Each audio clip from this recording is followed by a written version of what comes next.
Bismillahirrahmanirrahim. Alhamdulillahirabbil alamin. Wassalatu wassalamu ala asyrafil anbiya'i wal mursalin wa ala alihi wa sahbihi ajma'in. Amma ba'du.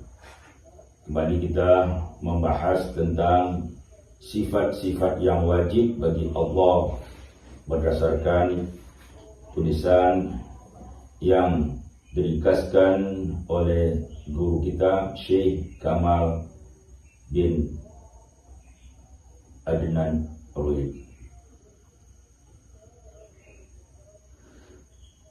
As-sifatul, coba buka lembarannya, Alia dibaca terjemahan. As-sifatul wajibatu, hakatkan as-sifatul wajibatu lillahi ta'ala, sifat-sifat yang wajib bagi Allah Ta'ala, allati yang yajibu ala kulli mukallafin, yang wajib bagi setiap mukallaf, ma'rifatuha, mengetahuinya. Siapa mukallaf itu? Mukallaf itu siapa? Mukallaf itu adalah orang yang berakal, orang yang balik, orang yang sampai dakwah Islamnya. Maka wajib dia dikenakan hukum kewajiban, ya, melaksanakan syariat Islam. Dalam hal ini khususnya mengetahui sifat-sifat yang wajib bagi Allah. Sifat yang wajib artinya sifat-sifat dalam hukum akal wajib bagi Allah, di mana sifat ini adalah la ma la yutasawwaru fil aqli adamuhu, yaitu tidak bisa diterima oleh akal akan tidak adanya sifat ini. Maka itu dinamakan sifat wajib, nama wajib pada akal, yaitu ma la yutasawwaru fil aqli adamuhu, sesuatu yang tidak bisa diterima oleh akal akan tidak adanya, artinya akan tidak adanya sifat wajib bagi Allah Subhanahu wa taala. Baik, yang pertama yaitu sifat yang wajib adalah al-wujud. Wujud. Wujud, apa arti wujud? Ada. Wujud artinya ada. Adanya Allah li dzatihi, adanya Allah li dzatihi, karena zatnya. Tulis, adanya Allah karena zatnya, karena zat Allah itu memang ada, dapat diterima oleh akal akan adanya zat Allah. Mengapa? Karena Allah itu adalah Tuhan yang menciptakan, Tuhan yang wajib disembah, dan Tuhan yang mempunyai sifat-sifat kesempurnaannya. Apa dalil secara akal adanya Allah? Adalah alam ini. Ada alam ini menunjukkan adanya Allah. Mungkinkah ada alam, ada makhluk kalau tidak ada yang menciptakannya? Tidak mungkin. Maka secara sifat menurut akal kita wajib atau tidak dapat diterima oleh akal akan tidak adanya sifat ini, ya. Jadi wajib, sifat yang wajib adalah wujud li dzatihi, karena zatnya itu memang maha ada, semula-mula ada tanpa ada permulaan. Dalilnya bagaimana? Di dalam Al-Quran Allah berfirman, alhamdulillahi rabbil alamin, segala puji bagi Allah Tuhan semesta alam.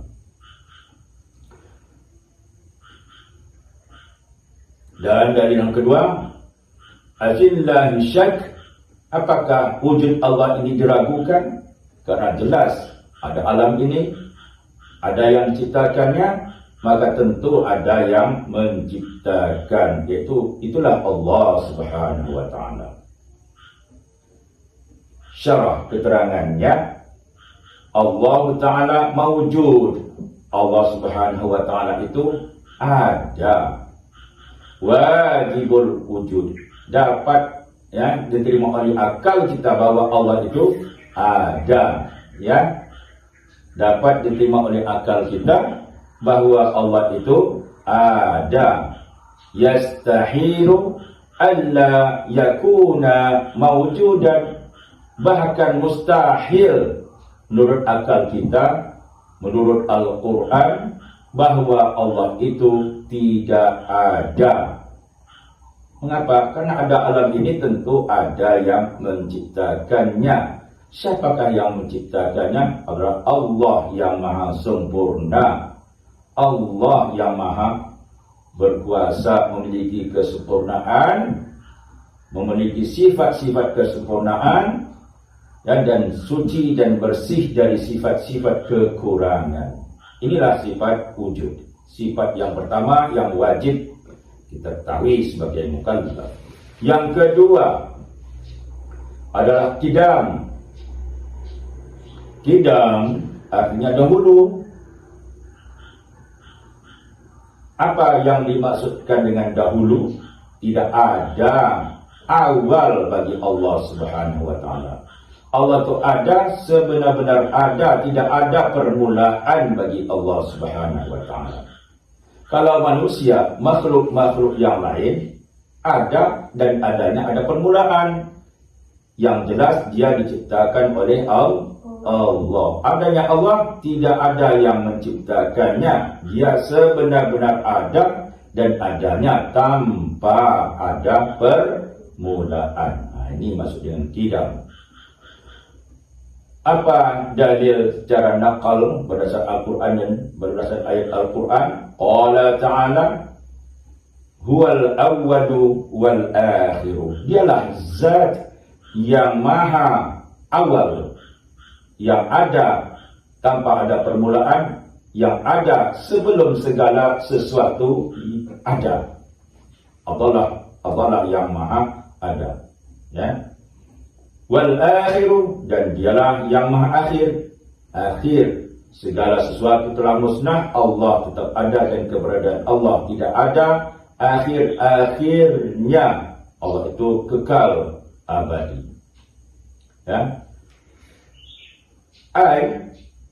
Yaitu annahu ta'ala, annahu ta'ala, bahwa Allah Subhanahu Wa Ta'ala kana qabla wujudul makhluqat, telah ada sebelum adanya makhluk. Allah lebih dulu ada. Sebelum segala sesuatu Allah lebih dahulu ada. Dan adanya itu tanpa ada permulaan. Fallahu azali, maka Allah itu adalah azali. Wa sifatuhu azaliyah, zat Allah itu azali dan sifatnya juga azali. Apa yang dimaksudkan azali? Wala azaliyah, tidak adalah yang azali. Apa yang maksudkan azali? Mawjudun bila bidayatin, ada tanpa ada permulaan. Ada tanpa ada permulaan. Itulah Allah, zat yang mawjud, yang qadim, azali, ada tanpa ada permulaan.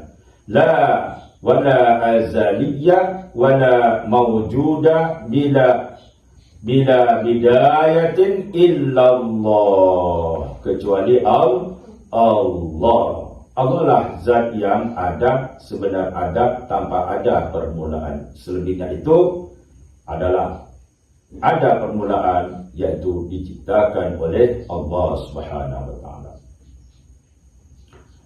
Yang ketiga, al-baqa. Baqa artinya kekal. Kekal, la nihayata laha, tidak ada akhir bagi Allah. Kalau manusia ada akhirnya, mati, ya. Kalau Allah tidak ada akhirnya, zat yang maha kekal, yang tidak berubah dan tidak rusak. Kalau manusia ada berubah, jadi kecil jadi tua, dari sehat menjadi sakit, dan sakit menjadi sehat. Allah tidak seperti itu. Firman Allah Subhanahu wa taala, qala ta'ala huwal awwalu, dialah zat yang maha awal. Wal akhiru, dialah zat yang maha akhir, dan tidak ada akhir-akhirnya bagi zat Allah Subhanahu wa taala. La nihayata laha.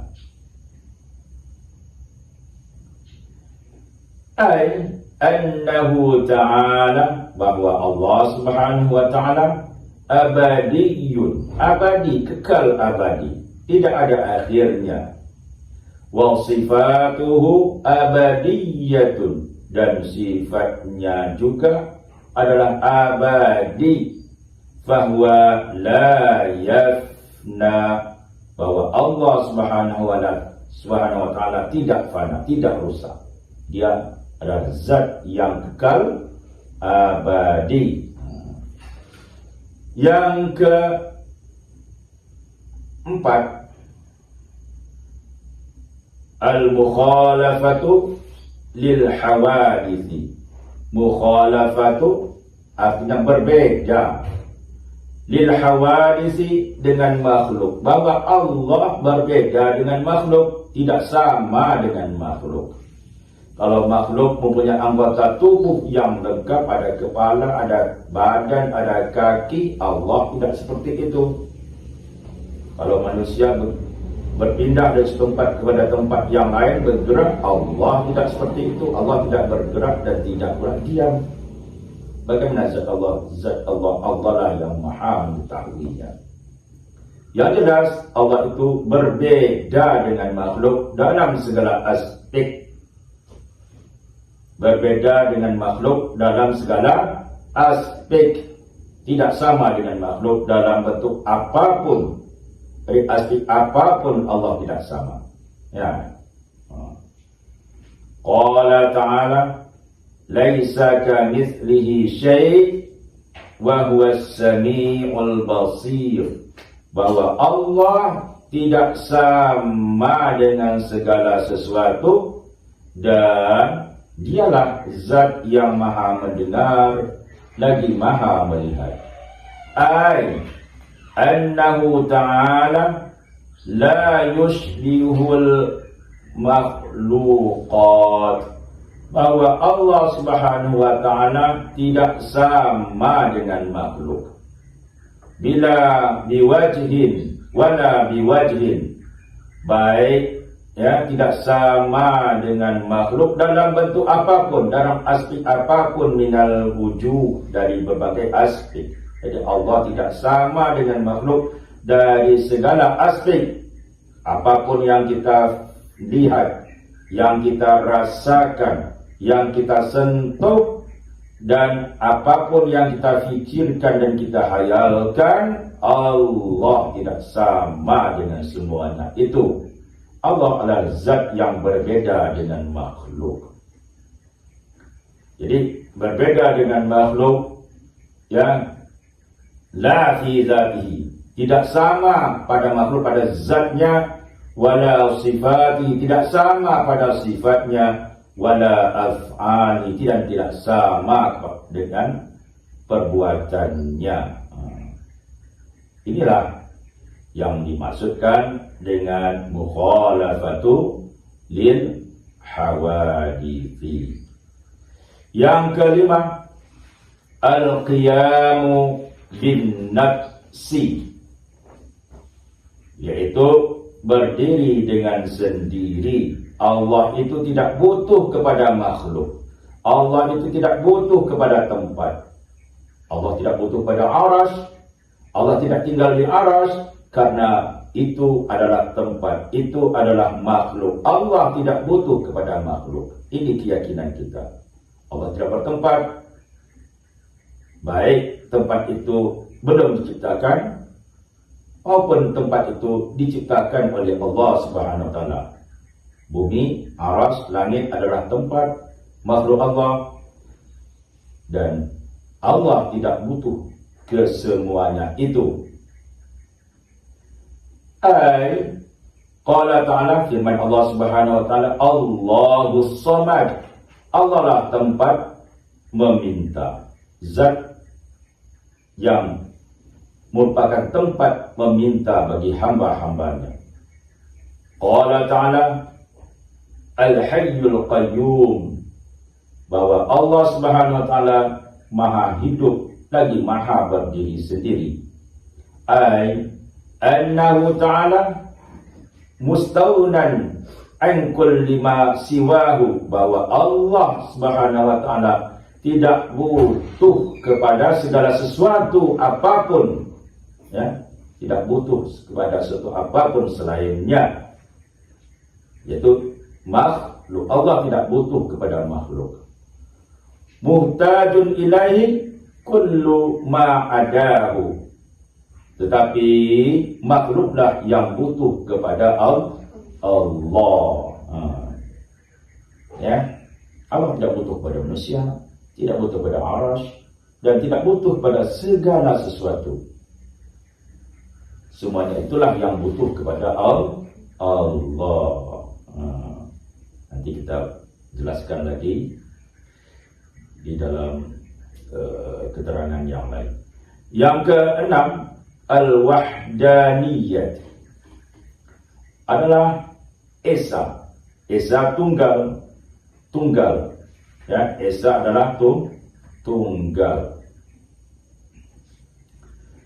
Tunggal di sini baik pada zat Allah tunggal.